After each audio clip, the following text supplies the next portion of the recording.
Welcome back to Terror by the Bay. I'm David, and that was Elle. She was sitting on the chair, and then she started wanting to play with something over there. So you got your cat fix early. She may jump back up later. All right. I didn't put up a reading last night because there's nothing I really wanted to read on. Nothing was really wowing me. And when I got up this morning, something wowed me. This is a story from the Daily KOS, Daily KOS. On Friday, the Daily Beast had an author named Isabel Van Bruggen who had published a bombshell story that allegations by a Kazakh spy chief named Alner Muzarayev that the KGB recruited Donald Trump as a Soviet asset back in 1987 under the name Krasnov. Krasnov is Russian for beauty, so I read. If you go to Daily Beast, you cannot find that story. It's been scrubbed.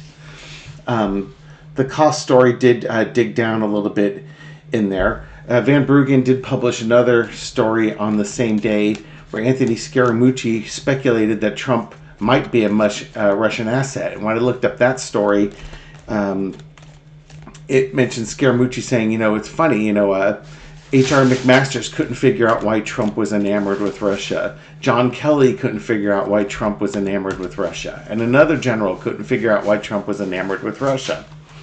Russia, Russia, Russia. All roads lead back to Russia, I believe is what Hillary Clinton said. Russia, are you listening? Can you release the 30,000 emails? Is something Trump said. I don't know why he, Vladimir Putin, would lie. I believe Russia over our military intelligence, said Trump in Helsinki. Eric Trump talking about how they get all their money from Russia back in 2012 or so. It was a Facebook post put up by this guy, Alner Musayev. In 1987, I served as the 6th Directorate of the USSR KGB in Moscow. The most important direction of work of the 6th administration was the recruitment of businessmen from capitalistic countries. It was the year our administration recruited a 40-year-old businessman from the United States, Donald Trump, under the pseudonym Krasnov. Now, looking up Times of India on this story, it mentions, it gives Musayev some background on him. He was a top official in the former USSR KGB. The quote I just put in there, I read about them recruiting Donald Trump. He began his career in the security apparatus in 1979, and from 1983-86, he undertook multiple counterintelligence missions in Iraq, facilitating business engagements with Saddam Hussein. He served as chairman of Kazakhstan's National Security Committee in 1987 and 1988, and 99 through 2001. He fled to Austria after, I'm assuming after the fall of Kazakhstan. Let's see, what else? So that's kind of his background. So he does have a spy background. Let me close that story. I looked up the 1987 part. They recruited in 87, and there were folks saying Trump had taken out full-page NATO ads against NATO. And let's see, back in 1987, he took out full-page ads in major newspapers to assail U.S. allies for not covering their fair share of the common defense. Why are these nations not paying the United States for the human lives and billions of dollars we are losing in interests? Before 1987, Trump's only reported comments about U.S. foreign policy described his desire to negotiate a nuclear disarmament deal with the Soviet Union. That ad had nothing to do with that. So what changed? At that time, few people were aware that, this is on the Hill, by the way, Trump took his first of 4 trips to Russia in less than 2 months before placing that full-page ad. He was in a private jet accompanied by 2 Russian colonels, Trump's words, and Trump claimed he would meet General Secretary of the Communist Party, Mikhail Gorbachev. Oh, he would meet. That hope for a meeting didn't take place, but others did. So, always boosted himself up. Let's see. Trump, over the next 2 years, took advantage of every opportunity to return to the same theme. He proclaimed at a Lehigh University graduating class, "Forget about our enemies. Our friends are making billions of dollars off of us." And this message aligned perfectly with KGB talking points at the time. The author of this article said his father led the U.S. Department of State Office's public communications during the 80s. And said that, again, those were Russian talking points.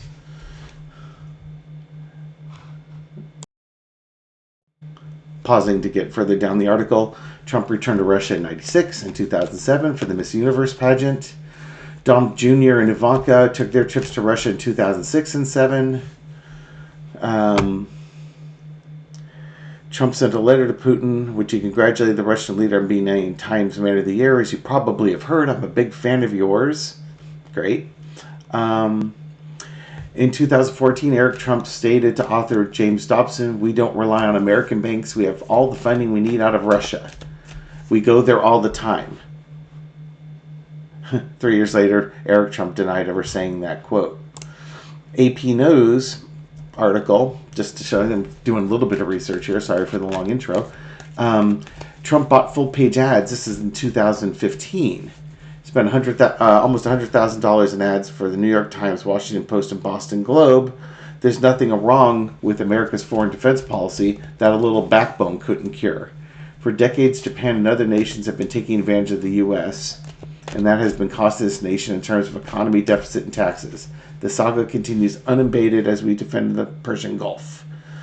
Why are these nations not paying the U.S. for the human lives and billions lost? The world is laughing at America's politicians as we protect ships we don't own, carrying oil we don't need, destined for allies who don't help. Ask if Trump had any political ambitions. His spokesman said, "Oh, Donald Trump has no ambition to seek political office of any kind." The lies just never stop. So, 7.5 minutes in, reading starts at 8 minutes. Shall we take a look at the energy around Agent Krasnov, who is allegedly Donald Trump? This article, you will have a really hard time finding any U.S.-based publications showing them. This should not be a surprise. Assuming that this is not propaganda, a conspiracy theory, fake news, America's media outlets are owned by really, really wealthy people, oligarchs.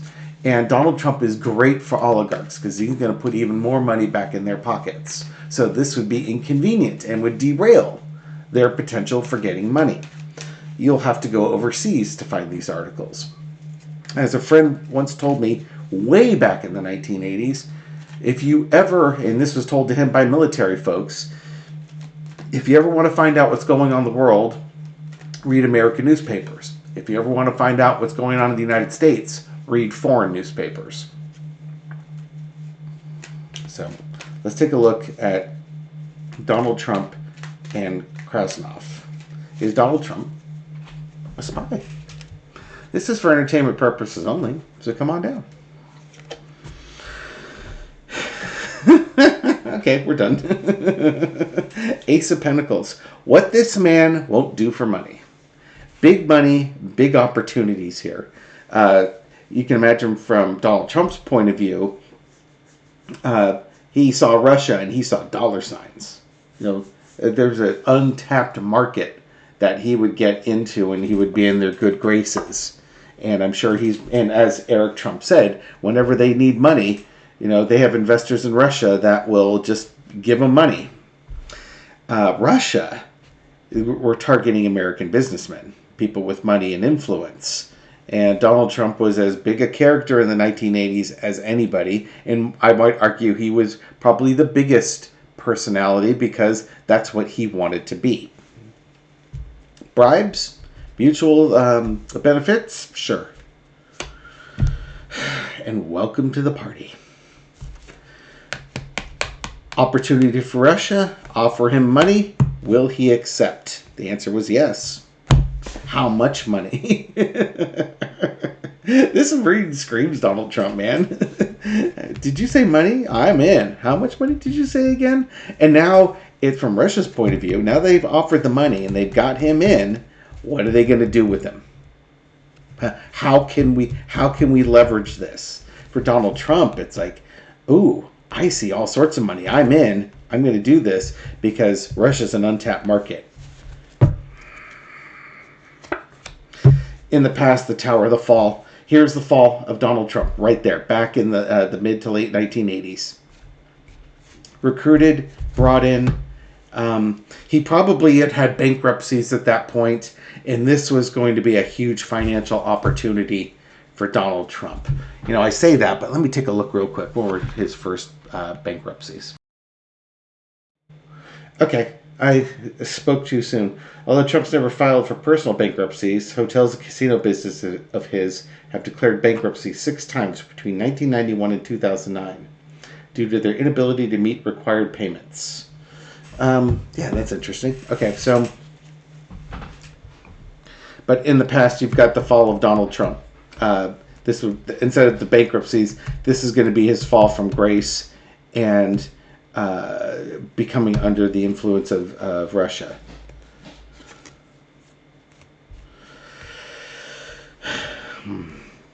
Well, this could represent the bankruptcies because this could be modern times. We're asking about what motivated him, but this would have happened before his financial bankruptcies, but he certainly benefited from it since.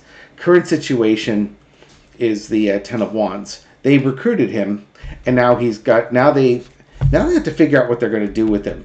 But they figure that they could get America was a burden to Russia, the Soviet Union, or this could also be the Soviet Union was seeing their downfall. And how do you get back at the United States? You have somebody to carry your water for you, do the heavy lifting. Oh, good Lord. Overarching energy is the Seven of Swords. Okay, so now we've got theft, deceit, betrayals of your party, your camp, basically a spy, for lack of a better description. They've got somebody in there motivated by money that will do the heavy lifting for them, and it's just whether he's cognizant of it is irrelevant because Trump doesn't care. He cares about that. Lesson to be learned is the King of Wands. Who owns you? You may be doing Trump may be doing heavy lifting, and they had to do a lot of hard work to get him in there. But once you're in there, they own you. They tell you what to do and how to do it. Now the trick here, once Trump is in, is you try and lessen his burdens. You try and make things easier on him, so that you pull him in closer and closer, and then you start asking for favors back. Remember, Trump is transactional. Everything to him is a transaction. So if somebody's been helping you, you get to start asking for favors back. And you know what motivates him is money. So all you have to do is get the favors that you want, and then you pay the man. Outcome is the Six of Wands. It was a long road to get Donald Trump to where he is, which is the President of the United States, and he's been installed into that position twice. Congratulations. Russia wins. Soviet Union to start, but Russia wins, and Donald Trump wins. This is Putin, by the way. This would be whoever the spy chief was, but this is Putin taking over the work of those spy chiefs. I have no doubt that this story is accurate. Well, I should say I have little doubt. It would be nice to see more confirming information on it. George Conway on Blue Sky posted out, if anybody on Five Eyes might happen to have any compromise on the current leader of the United States, your enemy, your new enemy, the United States, now as any might be a good time to start releasing that information without revealing your sources or your methods. So George Conway is now lobbying Five Eyes. If you've got compromise on Donald Trump, this might be the time to start undermining the United States because they're not acting like an ally anymore. They're acting like an enemy. Okay. For Carter on Vladimir Putin's control over Donald Trump. Is Donald Trump, well, let's just ask it for Carter. From Putin's point of view, is Donald Trump a Russian asset? And there's your spy. Yes. Absolutely. Positively, yes. Does whatever he's told. We got the Hermit. So we get 7 of Swords as the foundation. We have the Hermit, the 6 of Cups, the Justice card, and the Page of Cups. Yeah, he is. Because you could, Page of Cups underneath. So is Donald Trump, from Putin's point of view, a Russian asset? Absolutely. He'll do whatever Putin tells him to do because Putin fills his head with lies. Underneath it all, Putin will tell Donald Trump any crazy-ass thing, and Donald Trump will believe it. Why? Foundation center underneath it is the naivety card. He sees daddy issues with Vladimir Putin. He trusts Vladimir Putin. Putin gives him things, so he's likely to believe Putin. What else? With the Hermit card, this probably is the threat of exposure. Now, do what I say, trust me, or I will expose you, and the American judicial system will not be kind. So, in some ways, Putin's got the carrot and the stick. He can convince Donald Trump to do what he tells him to do, because Donald Trump will be exposed, and the judicial system will come after that. But if Donald Trump does what he tells him to do, well, then Donald Trump will get legal opportunities to move forward and make money. So, Putin's got him. He's got that fish hooked. And that hook is set. And that's the funny thing about spies, you know? At least from the stuff I've read. I'm not a spy myself. By the way, there is no coincidence that I purposely wore this shirt for this reading. Once you're a Russian spy asset, you are a Russian spy asset for the rest of your life. There's no out. There's no getting out. Does Donald Trump think he's a Russian spy or a Russian asset? Because, he could probably honestly convince himself that he's not. I could totally see that. Because he's damaged in the brain. And he'll rationalize anything. But does Donald Trump consider himself a Russian spy or a Russian asset? We'll start her again. He's the king. King Donald. Making the monies. Okay, so we have the Emperor as the foundation. We've got the 8 of Coins. The King of Pentacles. The 9 of Swords. And the 6 of Swords underneath. So, what does Donald Trump think? Is he a Russian spy? There's that daddy figure again. The overseas daddy figure who makes things okay for Donald. Donald is also now a would-be king. Hello? After we get Elle, you get Nico. You get both cats today.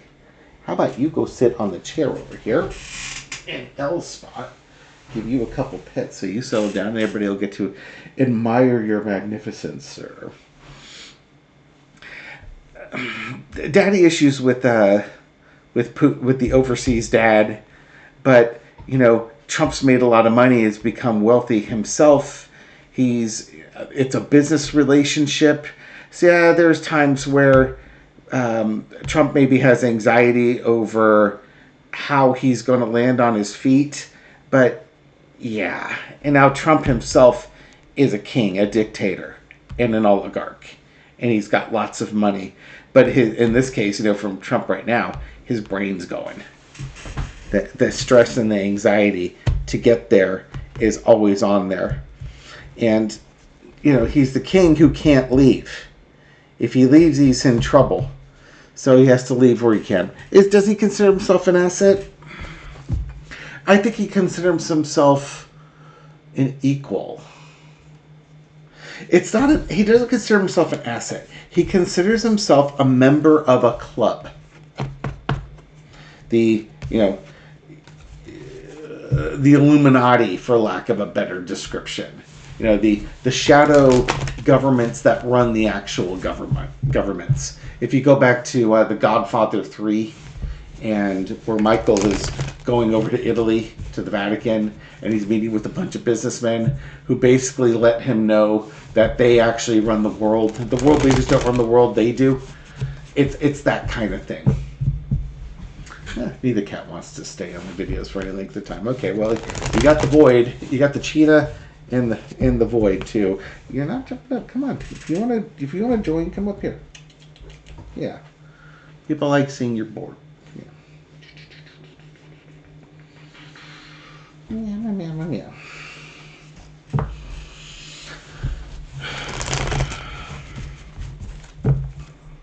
All right, what's next?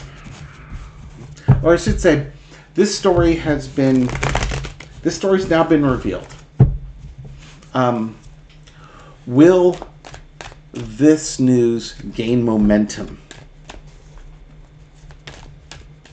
No, it's a spark that starts a fire. The U.S. News agencies are not reporting on that fire. He is needy for attention. Hang on. Cats. Okay, where was I? Lost my train of thought here. Was asking. Oh yeah. Will this spark blow a fire? U.S. news agencies aren't covering it. There's one of two reasons. One, it's fake news. It's propaganda, and they're not going to spread propaganda. And in the days of Walter Cronkite, I think I would believe that. Two, it's inconvenient, and they don't want to cover it. Much like they don't cover all the protests going on around the world against the United States and Donald Trump's administration. It's not getting covered. There's no coverage here. You cannot find it. Now, mind you, I don't watch the news, but even my feeds, I'm not seeing it.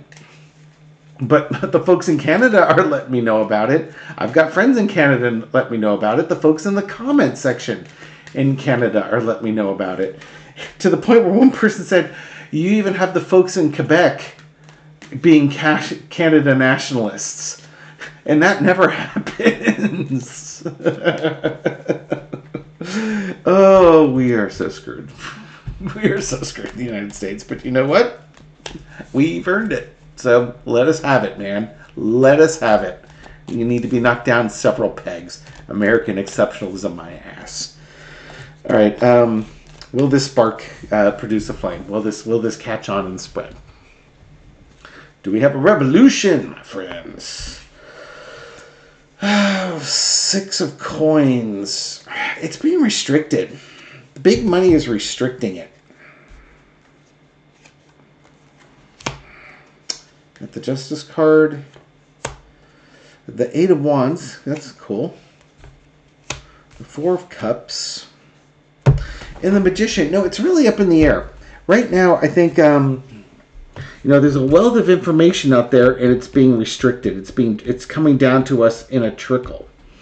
So I think and it's kind of like the news agencies in the U.S. are really restricting the information that's coming in, that's being broadcast over the airwaves. The problem that they're going to run into, though, is that the international courts, the spy agencies, they're going to be pursuing this. There's going to be people continuing to go after this. And as much as they restrict it, they can only restrict it so much. People will get their information, and they don't like that people are going to get this information. They're doing what they can to restrict it now, but there's almost like this vibe underneath here that this thing has started. And the genie's out of the bottle.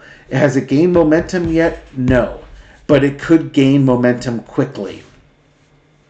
Quickly is a relative term. It would gain momentum outside the United States. And how do you restrict that information from getting into the United States? It would be absolutely wonderful if some American journalists started asking those questions.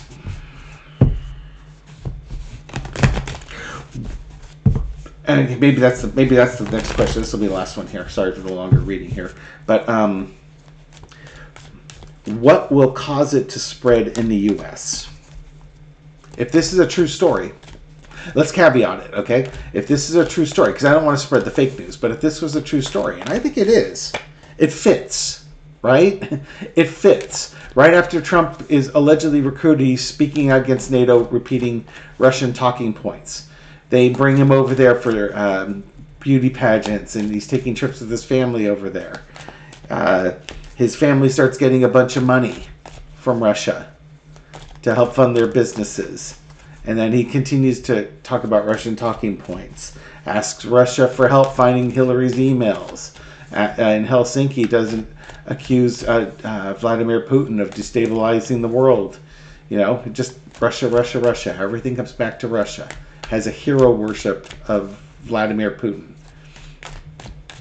Now is calling Zelensky a dictator who started the war with Russia. For God's sake, man. What is it going to take for this to catch fire in the U.S.? Planning, going after it, taking action on it, exposing corruption. Okay, so we got the Two of Wands, the Devil, Justice. Ooh, Freedom of Information Act stuff. And the Five of Wands, the Hillbilly Brawl card. Five of Swords. This is what's it going to take? It's going to take people acting. You've got the information. Now you got to go looking for it, and you've got to be dogged. You've got to fight through everything to get this. Here's the thing. The Constitution and the courts are on the side of the people that go with this. That's why I said, wow, is this Freedom of Information Act type stuff? You got the narrative that's out there. Put it together. And don't allow the gaslighting to derail you. You're going to expose the corruption, and it's going to cause a hornet's nest of activity. This thing, if people start poking this thing with a stick, it's going to release. Now, here's another thing. Is this Five Eyes? I was going to throw a clarifier on it, and I got a Chariot card here. This is actually going to happen. This is going to go forward. It may not be fast, but it's going to go forward and plow through. Decisions need to be made, and it's going to be hard decisions that come out of it. But you've got to move quickly. You've got to move with, you got to charge forward with it. You know, damn the torpedoes, full speed ahead, and you got to play to win. You've got the winning card on your side in the Justice card. Expose the corruption. Yeah, this thing, to go forward, it's just a matter of getting that information out there. But think of this as more of a snowball going down the hill. I don't think it's going to be super fast, but I think it's also going to be one of those things that just doesn't go away, and it will build momentum. I'd like to be wrong. I'd love for it to be super fast and actually just blow stuff up. But I don't think that's going to happen. I think this is going to be a slower thing. This is kind of the, oh my God, shock and awe type thing. Although we're not getting the shock and awe here because they pulled the story. But it's out there. And so now it's time for people to start digging and pulling out stuff and building up a mountain of evidence that just rolls down the hill and just mashes everything in its path. But it takes a while to get that momentum. It will get there. Thank you very much for watching this video and supporting my channel. I do appreciate it. This reading is for entertainment purposes only, but I hope you found it insightful, and I'll catch you on the next video. Take care.